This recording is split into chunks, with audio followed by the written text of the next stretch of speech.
Hey guys, it's soup season and today I'm making one of my favorites, which is taco soup.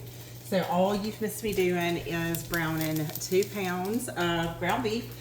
So I put that in there, let it brown. After I got it a little, just a little more brown rather than just cold, the cold meat, I used the mix and chop to make it really fine, which was great. And then of course I just stirred it around. Now I did drain that because it had a little more grease than I wanted to go into my soup.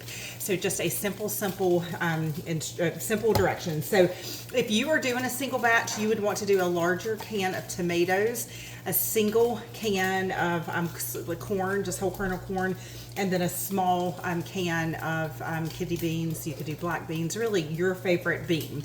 However, I always double things, and I'm actually adding more beans and more corn than I would necessarily need to. So just go with the flow. You know I don't measure a thing.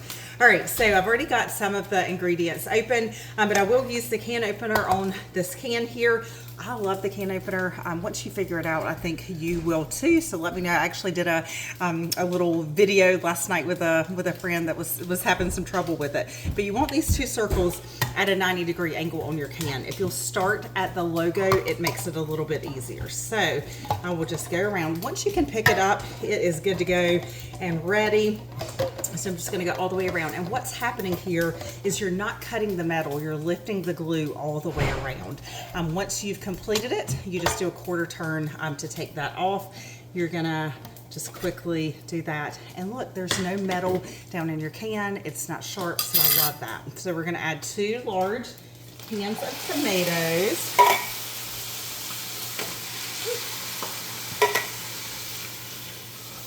Large cans of tomatoes, and then I'm going to do a large can of corn. Basically this is almost like a chili, but when you're adding the corn, that just turns it into taco soup. And then I love beans, so I went extra and overboard on the beans.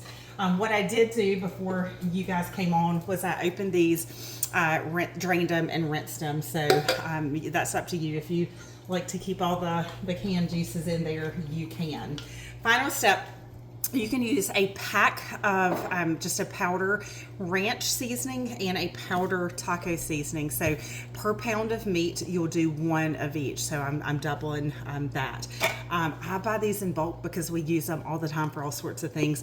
I'm doing 2 batches of this, and I always add a little more of this. So this probably would amount to like 3 packets of that. So just, we've got the dry ingredients there. And voila, you guys, our soup is done. So all it needs to do is just simmer for about 20 minutes, and that will be great for us to eat on this week.